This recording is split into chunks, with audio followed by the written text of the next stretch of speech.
Hi Gemini and Gemini rising. Here's your horoscope for August 2024. I'm astrologer Joseph Anthony. Okay, buckle up because we have a very wild ride coming up in August. And this is because your ruler is going to be retrograde. We have a very powerful full moon in Aquarius, and there's going to be several other alignments that are just off the charts. Now, as we begin the month, Mars is still in your sign in Gemini, but it's going to be meeting up with Jupiter. And so the need to travel, explore, to question everything, the restlessness is going to be off the charts, especially towards the middle of the month. The energy, I cannot understate how strong it's going to be this month. So if you're not prepared for it, you might feel like you're having a meltdown or you're going to be on edge. And this is going to affect everyone. So this reading is for anyone who has a sun in Gemini or a rising sign in Gemini. So this is a general sun sign reading. It's a Western astrology general sun sign reading. Okay, so based on your own personal chart, it could be actually different. But I'm giving you the overview here. So there's so much energy coming in this month that you may have trouble sitting still, to be honest with you. But because Mercury is also going to go retrograde, starting off in your 4th house, then backtracking into your 3rd, the need for communication, the need to be around other people, the need to travel may also be important, but you need to pay attention because the energy is, again, going to be very unstable, especially around that full moon on the 19th. And I will get to that in a little bit because it will be squared to Uranus right there exactly. And so this means that sudden changes at any given moment could occur. But there is some positive news in all of this, especially at the beginning of the month when we have the Sun and Venus both going through Leo in your 3rd house of communication. But we also have the new moon on the 4th that's going to activate this 3rd house of communication and self-expression. So once again, this is a very positive alignment for many Geminis and Gemini rising. And so this is encouraging you guys to talk, to communicate, to travel, to explore, to want to know what the hell is going on. And so the curiosity level during this new moon is going to go through the roof. And so if you're a writer, you're going to be writing more. If you're someone that does presentations or maybe around your family members, there's such creativity that's coming in around this time. So keep that in mind, all right? So depending on your birth chart and where it is, that's going to activate that area. But it is making a positive alignment to Mars and Jupiter in Gemini. So once again, you might find yourself in such a creative mode that you might have trouble sleeping. You might feel overly restless. You'll want to just do things and just go places or want to see things. And this is going to be very important for many of you, okay? So speaking of the new moon, I've also got this right here that I just found online and I wanted to share with you, free moon reading. And this is something that I think you might want to be interested in if you want to know what your moon sign is.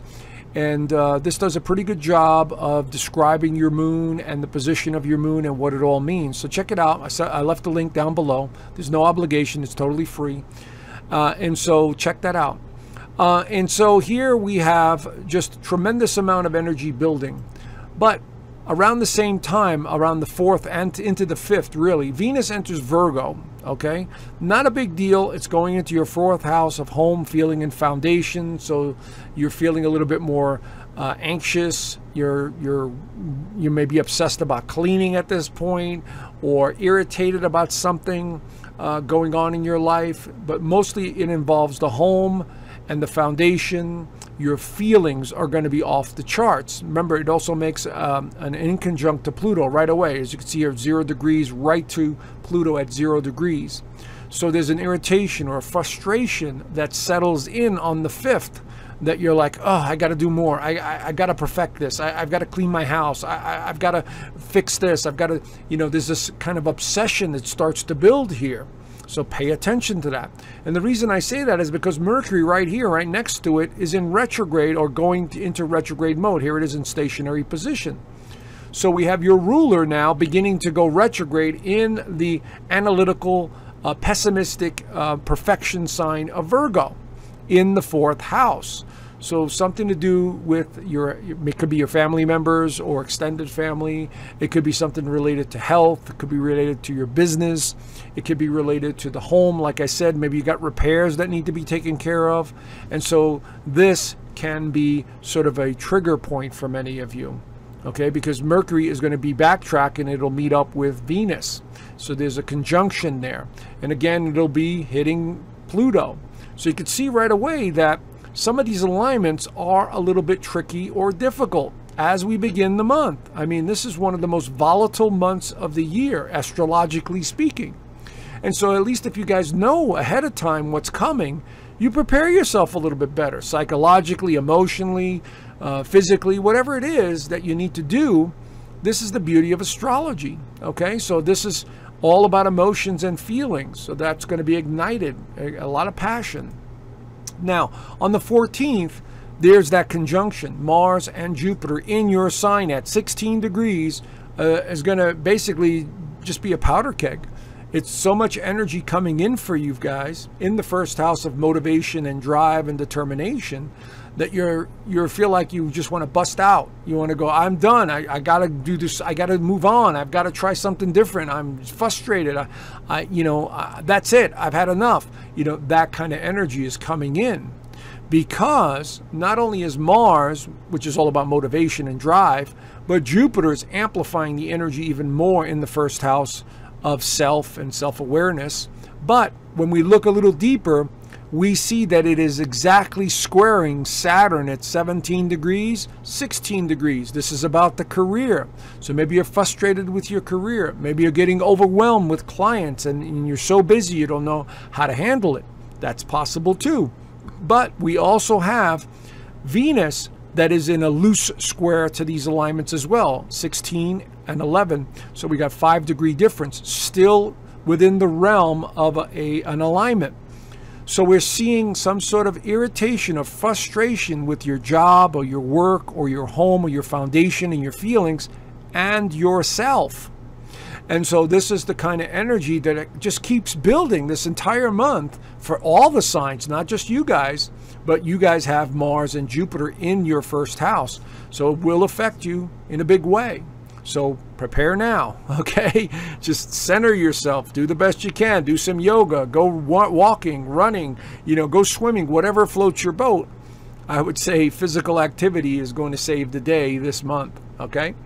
So let's go back to the astrology here. We have Mercury retrograding backwards into Leo right there. So now it goes back into the communication house. So this has a lot to do with reviewing the past, communication from the past, people from the past, revisiting the past in a big way. And this could be a little irritating, I'll be honest with you, because look at Mercury backtracking at 29 degrees and it's immediately starting to align to Uranus, the unpredictable wild card of the zodiac. And so now we're beginning to see a square to Uranus. So this could cause major changes, or especially if you're driving, I need you to pay extra attention. If you have a car and you're driving, or even if you're on a bus, there could be some disruption out of nowhere. And you're like, what the hell is going on? And I'm like, this is the kind of stuff that, suddenly comes out of nowhere. We also have another alignment to Neptune, which is confusion. This is an inconjunct, confusing time, right around that 14th, 15th, and 16th. It's like, what is going on? You're going to be questioning all of it. So let's see what happens. And it may not directly affect you, although I do believe it will because you got Mars and Jupiter right there. But it could be indirectly affecting you, such as economic situations like the market's crashing, or inflation starts to skyrocket, or sudden craziness with the politics, because we do have the Democratic Convention also on the 19th, which is highly explosive energy. So we might see something appear out of nowhere and confuses the hell out of everybody. You see, that is a possibility as well, and we'll all be questioning it. So it depends on how it unfolds. Let's see what happens. We also have the full moon in Aquarius on the 19th. Now this is like the powder keg of powder kegs, because not only is the full moon in Aquarius, which is ruled by Uranus, it's going to be at 27 degrees of Aquarius. So wherever that is in your birth chart, that's where it's going to be. Now I had to set this chart in order to have the Gemini rising. So you see it's only 18, but it's actually 27 degrees. The sun will be at 27. The moon will be at 27 degrees when that full moon occurs. And I believe it's here in the mountain states, it's 11:26 a.m.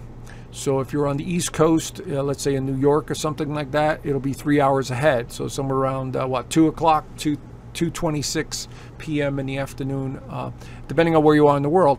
But this will be an opposition, a very strong, explosive opposition. And the reason I say that is because look at Uranus at 27 degrees. These will all be exact at 27 degrees, 27 degrees, 27 degrees, and it'll be 27 degrees. Now, what makes this very volatile is because we're talking about Uranus energy. Uranus rules Aquarius. So we're looking at major surprises. We're looking at news events that could occur that we're like, oh my God, what's going on here? Could involve Mr. Biden, because in his birth chart, he has 27 degrees of Scorpio, which will be right over here for him. I'm not going to get into politics, but my point being, there's going to be many surprises in the mix. Could be on both political parties for all I know, but because the Democrats have their convention around the 19th, they are dealing with this energy directly, you see? So you may be scratching your head going, what the hell is going on here? In your personal life, information, sudden surprises, sudden changes are in the mix, sudden revelations. Like you thought one thing and all of a sudden it's not what you thought it was going to be. That's kind of what I'm seeing here, because it's in the 3rd house of communication and ideas, and the 9th house of philosophy, meaning of life, and you know, sort of the larger picture. So this is what's at work here, and it's just a strong T-square. But there's so much more. Venus will also square Jupiter in your sign. Here's Venus, here's Jupiter, 17, 17. So once again, we're seeing some surprises either at the home front or with your feelings and emotions. If you are traveling, you know, you might have a lot of anxiety or stress for some reason. But there's a lot more. Venus is also opposing Saturn at 17 degrees. So we're seeing another T-square being activated here. Not only do we have the full moon and its T-square, we also have this T-square going on. Do you see what I'm saying, friends? This is not light energy that everything's going to be okay, great. No, this is heavy energy that's forcing us to change in some way. We also have Jupiter squaring Saturn, which is a big alignment in astrology. Jupiter and Saturn are the largest planets in our galaxy. And when these two meet up like this in this square configuration, you know, anything is possible. Anything from politics to earth eruptions, you know, from volcanoes, earthquakes, major news that's unsettling. So we have these two major T-squares with a lot of substance and bite to them that are being activated right around this time. And by the way, this could happen before these dates, because that's how the energy works. It starts building and building and building, and all of a sudden it pops. So this could start happening any time this month of August. So I'm giving you guys a heads up. Don't take it personally. This is highly explosive energy that seems to be related to your identity and self, your emotions and feelings, your career, your belief systems. It's all being activated at the same time. So we astrologers are going, what the hell is going to happen? So I'm doing these videos in the middle of July. So let's see what happens. Okay, so the sun enters Virgo on the 22nd and 23rd, right there. Once again, emphasizing the home, the foundation, real estate matters, family dynamics. This is all in the mix once again. So the sun going through there is going to make you analyze every aspect of your home, your feelings, and your foundation. Then we have Mercury finally going direct on the 28th, right there in stationary position. Now we could start picking up some clarity and understanding and figuring things out now that Mercury is going to be moving direct again. And then the last alignment we have is Venus entering Libra. Now this could be very helpful for many of you guys, because Venus is peaceful and peace-loving, and in the 5th house it's creativity, it's love, it's having fun. And you may be looking back at this month and going, you know what, we had to go through that. I had to experience this. We have to experience this. And now with Venus in Libra, it's asking us to be more peaceful and to be more loving And so that's what I'm seeing here. So there's a good chance by the end of August, you know, as the dust settles, we begin to see the bigger picture of what is going on. Okay? Anyway, there you have the astrology. I'm sorry it's not a pleasant one, but it is monumental. Every astrologer out there that's talking about what's going on in August will tell you the same thing. Anyway, if you're curious about astrology, I've got a little video at the end of this presentation that you might want to check out. Check out the link for the free moon reading. And if you want to join a free community or join my inner circle, I've left links down for both of them at my website, astrologerjoe.com. All right, make the best of this month, Gemini and Gemini rising, and I'll see you guys soon. Bye for now. Hi, thank you so much for watching my monthly astrology. I really appreciate your support over the years. Have you ever considered learning astrology? Well, you're in luck because I've created a full online astrology course in my private community. It's a full 6-module course that takes you from the beginning of astrology, what it all means, the mythologies, the houses, all the way to the more advanced techniques such as progressions, solar returns, how to read transits, how to make predictions. It's all there in this course here. And I even dive into some of the mysterious stuff, you know, what some of the symbolism is all about. So I think you might want to check it out if you're interested. Along with the course, we have a very tight-knit community here where everyone helps each other out. And so if someone knows a lot about astrology, they help other people with astrology. So it's a community that really gets involved and, you know, really wants to learn and help each other out. But as you can see here, I have a whole lot more on this private community. I also have the Inner Circle live calls each week. Now, this is something that I do twice a month on YouTube, but here I do them on a weekly basis. And I talk about various topics. You get to ask me questions, we interact, and we learn a whole lot more than just astrology. So this could be anything from astrology to what's going on in the world, predictions, politics, whatever it is. We talk about it in the Inner Circle calls. Of course, I do have videos here that I do not have on YouTube, so you get those too. And then I've got a private resource vault, which has videos that I suggest watching, books suggested reading, meditations, and more. So if you're interested in learning astrology or want to be part of a great community that's really growing fast, head on over to the link down below and click on the link and join today. All right? Thank you so much, and I look forward to seeing you soon. Bye for now.